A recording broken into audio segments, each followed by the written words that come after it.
Hey, good morning Internet. Aujourd'hui, je veux adresser un message particulier à tous les guerriers et guerrières de la vie en cette fin d'année parce que j'ai eu près de moi des gens qui ont tenté des choses dans les règles de l'art. J'ai moi-même plusieurs fois dans ma vie tenté des choses dans les règles de l'art, c'est-à-dire la motivation y était, la planification y était, la foi y était, tout y était et ça n'a pas marché. Et ça arrive. Des fois, ça arrive même que tu sais que ça va marcher, tu fais tout pour que ça marche, mais d'autres choses que tu croyais là s'effondrent. Des imprévus de la vie arrivent en angle mort et boum! Des choses qu'on peut appeler catastrophiques. Et là, tu te poses la question, mais pourquoi moi? Pourquoi c'est aussi dur pour moi? Pourquoi ça m'arrive à moi? Si tu es de ceux qui se posent cette question, il faut que je te raconte l'histoire d'un homme. Cet homme est né en 1809. En 1816, à 7 ans, forcé à travailler parce qu'on est en train d'expulser sa famille. En 1818, il perd sa mère. En 1828, il perd sa sœur. En 1831, il lance son premier business et il fait faillite. En 1832, il se présente aux élections législatives. Il perd. En 1833, il emprunte de nouveau de l'argent pour créer un business qu'il lance et qui fait faillite encore. En 1835, il rencontre une femme merveilleuse, il tombe amoureux d'elle, il se fiance et elle meurt. En 1836, il rentre dans une période sombre de sa vie, il rentre dans une dépression profonde. Et il reste alité pendant 6 mois consécutifs.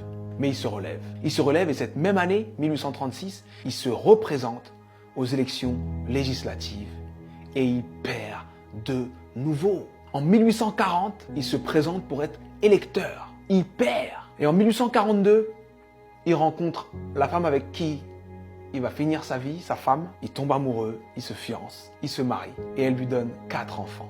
Et il en perd 3. En 1843, il se présente au Congrès et il perd. En 1845, il se présente de nouveau au Congrès et il perd de nouveau. En 1850, son fils meurt. En 1854, il se présente au Sénat, il perd. En 1956, il se présente pour être vice-président. Il n'a même pas 100 voix. En 1958, il se présente de nouveau au Sénat et il perd de nouveau. Et en 1960, Abraham Lincoln est élu président des États-Unis d'Amérique. Et il fait 2 mandats exceptionnels qui font de lui l'un des présidents les plus respectés et les plus impactants de l'histoire des États-Unis. C'était important que je te raconte cette histoire. C'était important que je te raconte cette histoire parce que on voit le héros, mais on ne voit pas les coulisses de la réussite. Il faut que tu acceptes les coulisses de ta réussite. Peu importe la difficulté, peu importe ce qui se passe, peu importe ce que tu dis, sache que tant que tu respires, ton but t'attend. Tant que tu respires, ton rêve t'attend. Et je vais te dire une chose que je veux que tu gardes dans ta tête et dans ton cœur le plus longtemps possible et que tu te répètes le plus souvent possible. Les épreuves que tu trouves sur ton parcours sont adaptées à ton potentiel. Les petits potentiels ont de petites épreuves. Les gros potentiels ont de grosses épreuves. On peut tous, dans nos vies, prendre des feuilles, noter les dates des moments les moins drôles de nos vies, les moments les plus difficiles de nos vies, et faire une liste comme celle que je viens de faire pour Abraham Lincoln.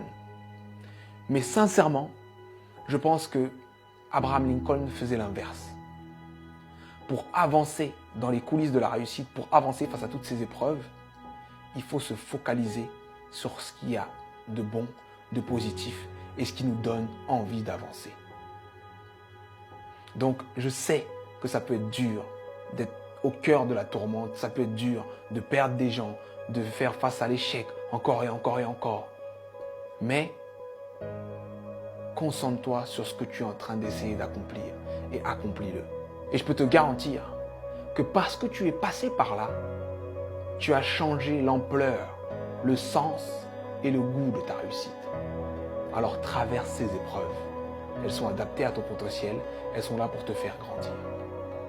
C'était Sudei. J'espère que cette vidéo t'a plu. Et si elle t'a plu, partage-la. Merci.